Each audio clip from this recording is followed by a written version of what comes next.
तो अब हम बात करते हैं डिटेल में कि एक चार्ज पार्टिकल को यदि हम एक मैग्नेटिक फील्ड में ले जाते हैं या छोड़ देते हैं तो उसका पाथ कैसे कैसे होता है और उसके जो सारी ट्रेजेक्टरीज के बारे में हम प्रेडिक्शन या कैलकुलेशन कैसे कैसे कर सकते हैं।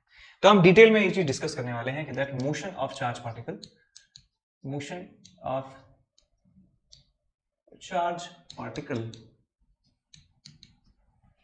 in magnetic field, magnetic field, motion of charge particle in magnetic field।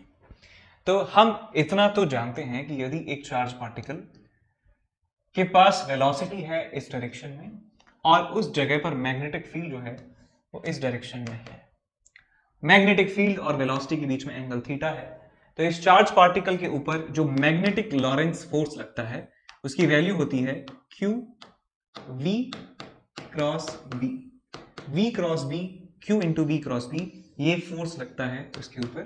यदि हम मैग्नीट्यूड की बात करें तो मैग्नीट्यूड FM की वैल्यू होती है Q VB sine theta, Q VB sine theta के बराबर मैग्नीट्यूड का एक फोर्स इसके ऊपर लगता है। अब हम यहाँ पे तीन तरीके के केसेस पढ़ेंगे कि थीटा की वैल्यू अलग अलग होने पर क्या क्या ट्रेजेक्टरीज पॉसिबल होती हैं। तो इसमें से केस नंबर 1 लिखेंगे, case number 1, case number 1, case number 1। और केस नंबर 1 जानने से पहले एक चीज और आप याद रखें, यदि कोई चार्ज पार्टिकल रेस्ट पर है, यदि कोई चार्ज पार्टिकल रेस्ट पर है, उसकी स्पीड 0 है, तो उसके ऊपर कोई भी मैग्नेटिक फोर्स नहीं लगता है। इस बात को नोट करके यहां लिख लें, पहले में रह गई थी, नोट करके ये है, if charged particle is at rest then magnetic Lawrence force की जो वैल्यू है वो होने वाली है 0 के बराबर। कोई भी लॉरेंस फोर्स उसके ऊपर, कोई भी मैग्नेटिक लॉरेंस फोर्स उसके ऊपर नहीं लगता है, बिकॉज उसके पास कोई भी मोशन नहीं है। आगे बात करते हैं केस नंबर 1 की, if theta is equal to 0 degree और theta is equal to 180 degree. मतलब क्या है कि वेलोसिटी और मैग्नेटिक फील्ड के बीच का एंगल की बात कर रहे हैं। इसका मतलब वेलोसिटी बताती है डायरेक्शन ऑफ मोशन को, तो डायरेक्शन ऑफ मोशन यदि उस पार्टिकल की मैग्नेटिक फील्ड के अलोंग है, मैग्नेटिक फील्ड के पैरेलल है, और 180 डिग्री का मतलब है कि direction of motion is anti parallel to magnetic field. इसका मतलब ये हुआ दैट वेलोसिटी इज, वेलोसिटी किसकी, पार्टिकल की, इज ईदर पैरेलल और एंटी पैरेलल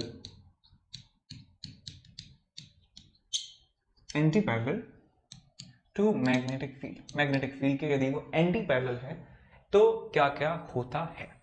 तो हम ये कह सकते हैं कि फोर्स का फॉर्मूला है, फोर्स का फॉर्मूला है मैग्नेटिक फोर्स का, that Q V B sine theta, for theta is equal to 0 और theta is equal to 180 degree, sine theta की वैल्यू क्या होने वाली है, 0 के बराबर। ये आप जानते हैं साइन थीटा का ग्राफ, तो ये 0 पाई 2 पाई, तो 180 पर ये साइन थीटा की वैल्यू 0, 0 पर वैल्यू 0, 2 पाई पर वैल्यू 0, तो मतलब क्या है कि ये मैग्नेटिक फोर्स की वैल्यू क्या होने वाली है, 0 के बराबर होने वाली है। मैग्नेटिक फोर्स की वैल्यू 0 होने वाली है, इसका मतलब कोई भी फोर्स उस चार्ज पार्टिकल के ऊपर नहीं लगेगा, और कोई भी फोर्स नहीं लगेगा तो न्यूटन के फर्स्ट लॉ की हेल्प से हम कह सकते हैं कि कोई भी एक्सेलरेशन उस चार्ज पार्टिकल के पास नहीं होगा, कोई भी वेलोसिटी में चेंज उस चार्ज पार्टिकल के पास नहीं होगा।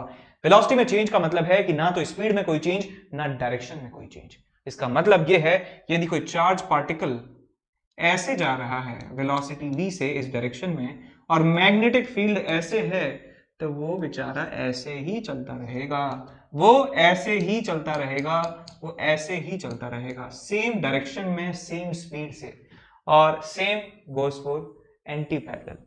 यदि मैग्नेटिक फील्ड के ऑपोजिट, मैग्नेटिक फील्ड है, यदि इसके ऑपोजिट यदि कोई पार्टिकल चलता है तो भी उसके ऊपर कोई फोर्स नहीं, एक ही डायरेक्शन में एक ही स्पीड के साथ चलेगा। तो पाथ यहां पे मैं कह सकता हूं कि इस पार्टिकल का पाथ यदि वो इस कंडीशन को फुलफिल करेगा, ये थीटा 0 है 180, तो उसका पाथ होगा स्ट्रेट लाइन, बिकॉज वेलोसिटी में कोई चेंज नहीं है। यहां पे लिख सकता हूं मैं path of the particle will be straight line, will be a straight line। का पाथ होगा। ठीक बात। आगे उसके बाद चलते हैं नेक्स्ट केस नंबर 2।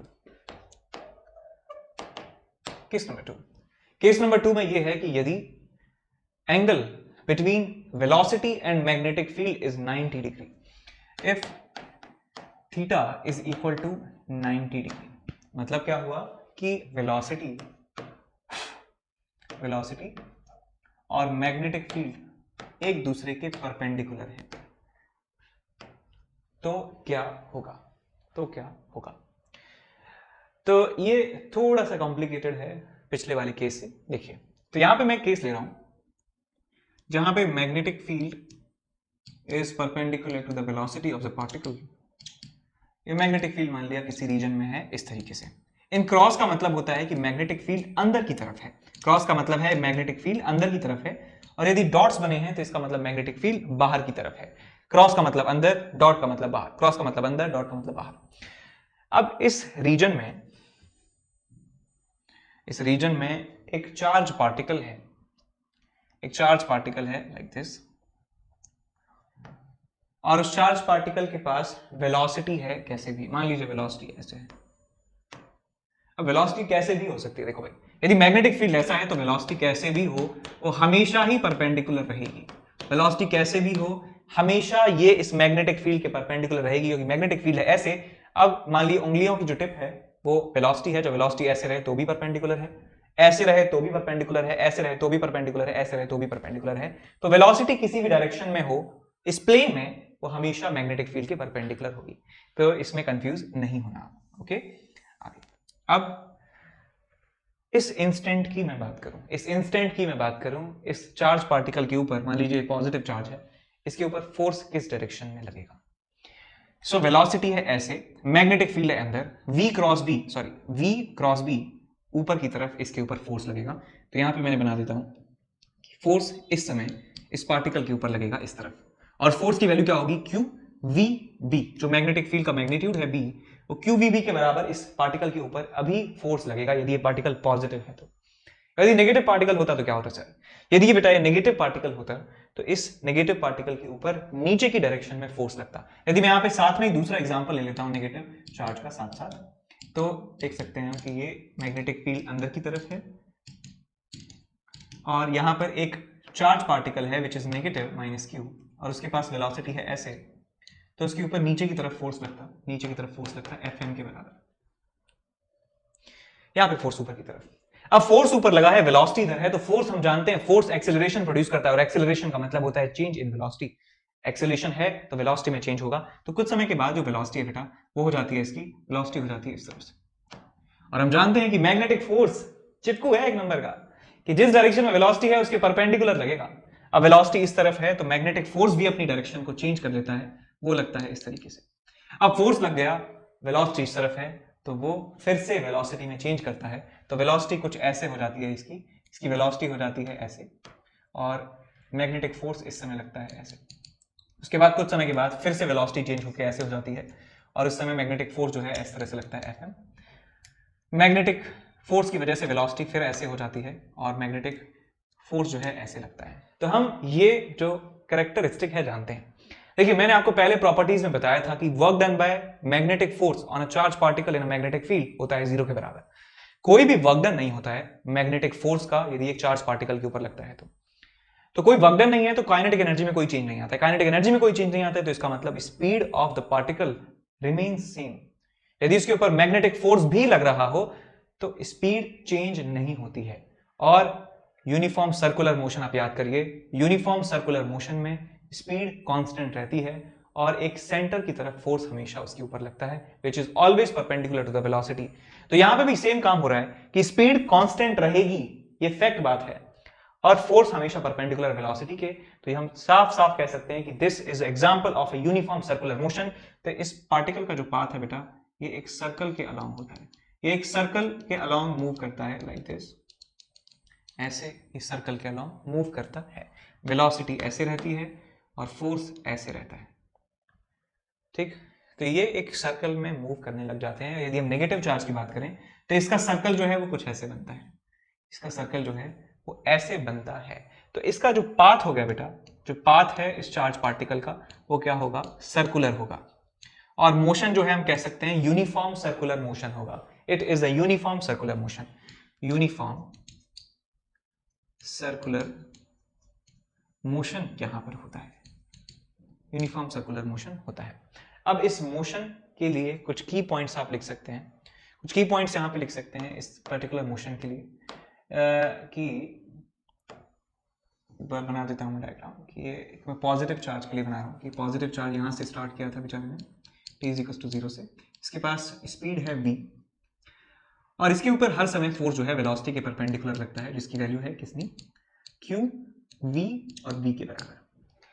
अब इस चार्ज पार्टिकल का मास मान लीजिए m के बराबर है, ये इसका सेंटर है सर्कल का, तो सेंटर जो सर्कल का है उस डायरेक्शन में जो फोर्स लगता है वो सेंट्रीपिटल फोर्स होता है। सेंट्रीपिटल फोर्स की वैल्यू mv²r के बराबर होती है। तो यहां पे मैं लिख सकता हूं for circular motion that q v b is equal to mv² divided by r।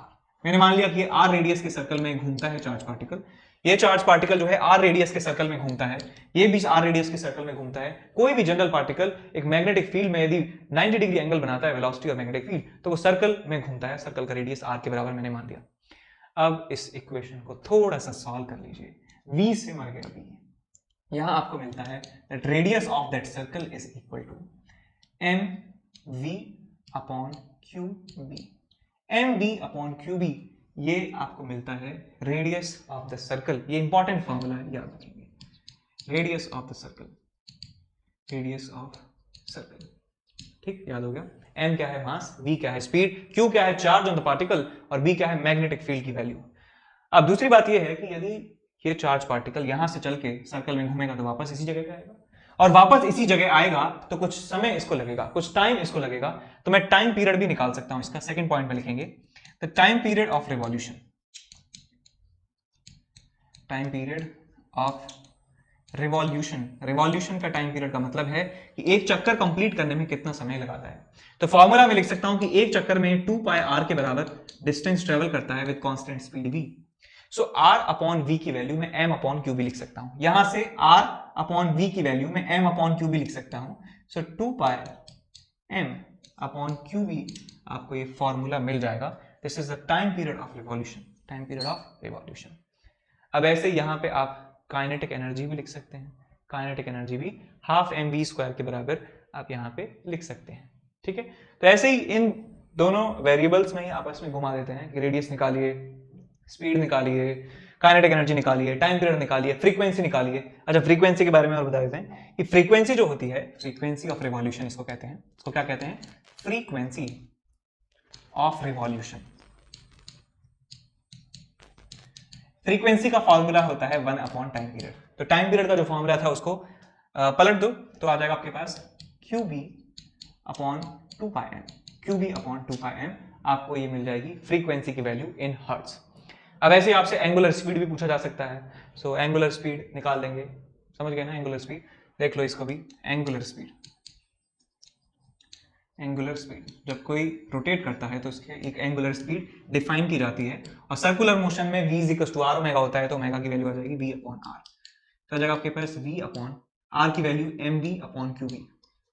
So v से v गया, आपके पास आया omega = qb divided by qb divided by, आपको ओमेगा की वैल्यू मिल जाएगी।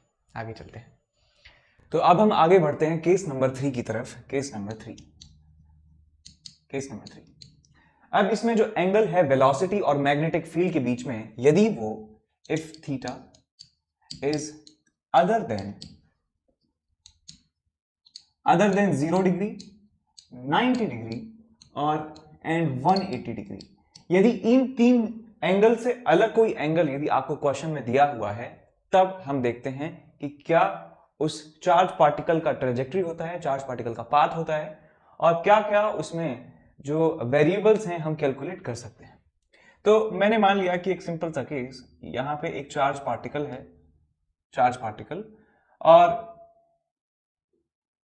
यहां पे मैग्नेटिक फील्ड इस जगह पर है B के बराबर, मैग्नेटिक फील्ड B इस डायरेक्शन में है, कांस्टेंट मैग्नेटिक फील्ड है, और इस पार्टिकल को स्पीड दिया जाता है इस डायरेक्शन में, V किसी एंगल थीटा पर ये दिया जाता है। मैं और थोड़ा सा और इसे डिटेल में बताऊं तो इस पॉइंट को आप मान लीजिए ओरिजिन, इस पॉइंट को मान लीजिए ओरिजिन कि ये 0,0 से प्रोजेक्ट किया गया है, और इस वाली लाइन को मान लीजिए कि ये एक्स एक्सिस है, इस वाली लाइन को आप मान लीजिए वाई एक्सिस है, और इस वाली लाइन को मान लीजिए कि ये जेड एक्सिस है। ओह, जेड एक्सिस की जरूरत पड़ गई यहाँ पे? हाँ, पड़ गई।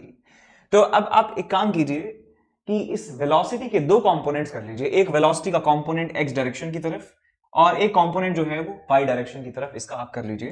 तो एक कंपोनेंट आपको मिलेगा इस डायरेक्शन में, दैट विल बी वी, उसको मैं पैरेलल कह रहा हूं, वी पैरेलल। क्यों कह रहा हूं V parallel? Because B vector जो मैग्नेटिक फील्ड के ये पैरेलल कंपोनेंट है, तो इसको मैंने वी पैरेलल कहा। इसकी वैल्यू हो जाएगी आपके पास वी कॉस थीटा के बराबर, और वी का ये कंपोनेंट जो है वो आएगा आपके पास वी साइन थीटा, और मैं इसको कह देता हूं वी परपेंडिकुलर। वी परपेंडिकुलर इसको मैंने नाम दिया बिकॉज ये मैग्नेटिक फील्ड के परपेंडिकुलर वाला कंपोनेंट है।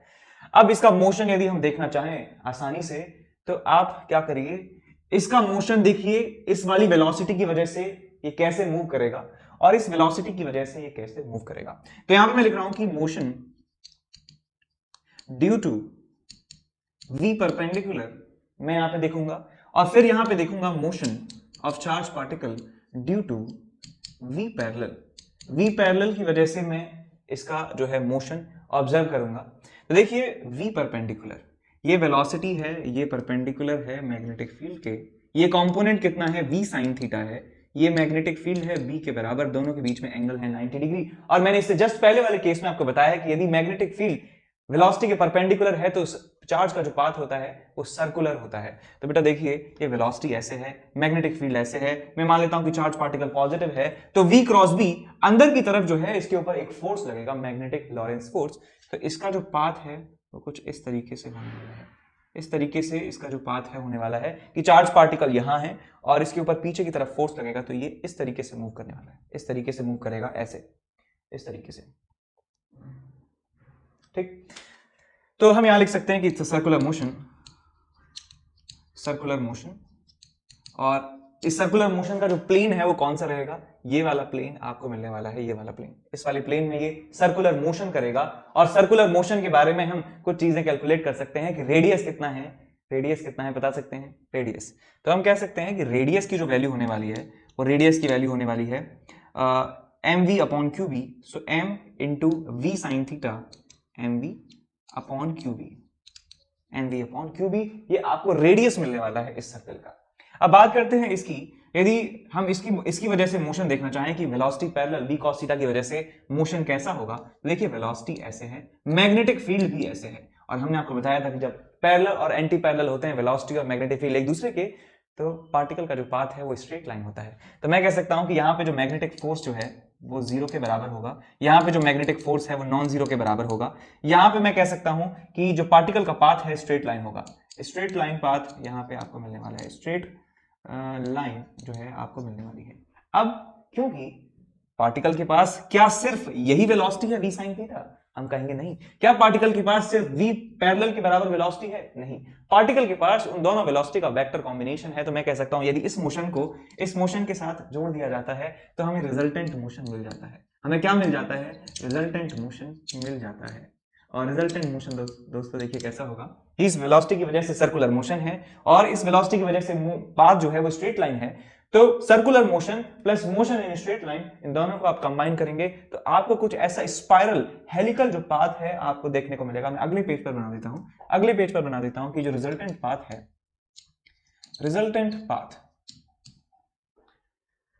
वो होने वाला है कि सर्कुलर मोशन लाइक दिस, अंदर आगे,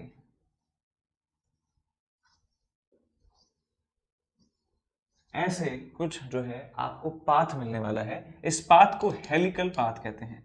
this is a helical path. ये जो शेप है इसको हेलिक्स कहते हैं, हेलिक्स इसको कहते हैं। अब एक चक्कर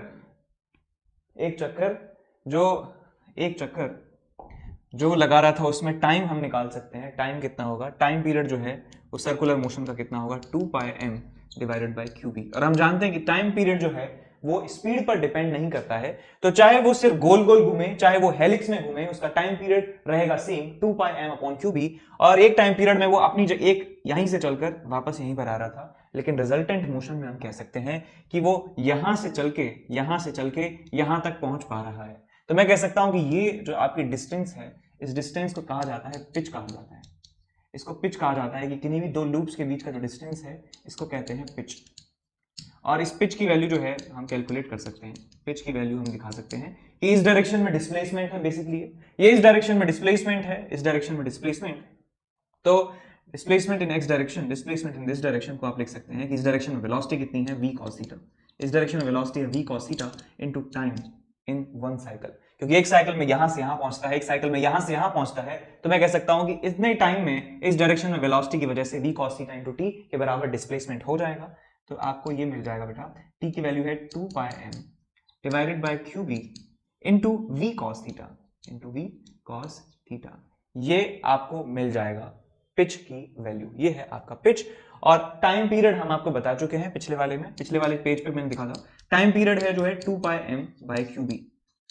क्या है टाइम पीरियड का मतलब कि यहां से लेके यहां तक का जो समय है, t इज इक्वल टू 0 पे यदि पार्टिकल यहां था तो t is equal to t1 पे मान लो पार्टिकल यहां है तो t is equal to t1 plus capital T के बराबर टाइम होते ही पार्टिकल यहां पहुंच जाएगा, और एग्जैक्टली कैपिटल T टाइम के बाद वो पार्टिकल यहां पहुंचेगा, उसके एग्जैक्टली कैपिटल T टाइम के बाद पार्टिकल यहां पहुंचेगा। तो इस तरीके से पार्टिकल का मोशन होता है। इस पाथ को कहते हैं हेलिकल पाथ, इस पर्टिकुलर शेप को कहते हैं मैथमेटिक्स में हेलिक्स। और इसके टाइम पीरियड जो है ये आएगा। रेडियस मैंने आपको बता दिया है, रेडियस का फॉर्मूला भी इंपॉर्टेंट है। So M V sine theta upon Q B के बराबर होता है रेडियस, यानी कि इस लूप का जो रेडियस है वो है इतना। ठीक, ये फॉर्मूला आप याद रखें, पिच का फॉर्मूला याद रखें, पूछा जा सकता है सवाल आपसे इससे रिलेटेड। ठीक है, अब एक सवाल करेंगे आप। एक सवाल कुछ इस तरीके से है कि देख लेते हैं यहाँ पे डेटा जो है कि एक प्रोटॉन है और वो एक प्रोटॉन है। प्रोटॉन एक मैग्नेटिक फील्ड रीजन में एंटर करता है और with speed v is equals to 4 into 10⁵ metre per second. इतनी स्पीड से जो प्रोटॉन है वो एंटर करता है एक मैग्नेटिक फील्ड में with speed 4 into 10⁵ metre per second, और मैग्नेटिक फील्ड का जो मैग्नीट्यूड है वो है 0.3 टेस्ला के बराबर।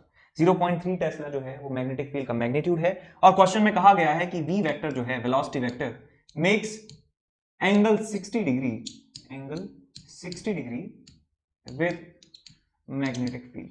मैग्नेटिक फील्ड से वेलोसिटी 60 डिग्री एंगल बनाती है। तो आपको बताना ये है कि रेडियस ऑफ हेलिक्स कितना है, रेडियस आपको कैलकुलेट करना है, और आपको पिच बताना है, पिच कितना होगा। रेडियस और पिच एंड पिच आपको कैलकुलेट करना है कितना होगा। तो इस वीडियो को आराम से पॉज कर लीजिए और पॉज करने के बाद ईमानदारी से इसको अटेम्प्ट कीजिए। सवाल हो जाए तो अच्छी बात है, नहीं हो और भी अच्छी बात है। फिर उसके बाद सॉल्यूशन देखें और पहचानें कि कहां पे हम गलती कर रहे हैं, तो उसको रेक्टिफाई करने की कोशिश करें, तभी इंप्रूवमेंट आपको दिखेगा। तो हो गया, ठीक। तो हम ये जानते हैं कि जब वेलोसिटी और मैग्नेटिक फील्ड में एंगल 0, 90 और 180 के अलावा कुछ और होता है तो इसका जो पाथ है वो हेलिक्स होता है। और हेलिक्स के लिए हम रेडियस का फॉर्मूला निकाल सकते हैं और पिच का फॉर्मूला हम जानते हैं, पीछे लिखा था, वो हम अप्लाई कर देंगे यहाँ पे। सो हम जानते हैं कि रेडियस जो होती है वो होती है M V sine theta divided by Q B. So mass यहां पे दिया है प्रोटॉन के बारे में, प्रोटॉन के मास के बारे में कोई इंफॉर्मेशन नहीं है तो आपको याद होना चाहिए, यस। तो प्रोटॉन का मास है 1.6 इंटू 10⁻⁻27 kg इंटू स्पीड जो है, स्पीड कितना है बेटा, 4 into 10⁵। So this is 4 into 10⁵ into sine theta कितना है, √3/2। This whole thing divided by q into B. Proton के ऊपर चार्ज जो है वो होता है 1.6 इंटू 10⁻⁻90, और मैग्नेटिक फील्ड की जो वैल्यू है वो 0.3 टेस्ला है। तो 0.3 आप यहाँ पे लिख देंगे तो आपको रेडियस की वैल्यू मिल जाएगी इन मीटर।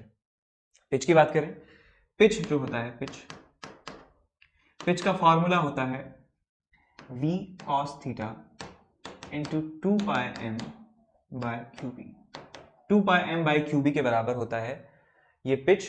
तो यहाँ पे सारी वैल्यूज जो हैं हम यहाँ पे पुट कर सकते हैं। स्पीड जो है वो है 4 into 10⁵ into cos 60 is 1/2, 2 pi m, m is 1.67 into 10 to the power minus 27 divided by qb, q is 1.6 into 10 to the power minus 90 into magnetic field जो है वो 0.3 टेस्ला के बराबर है।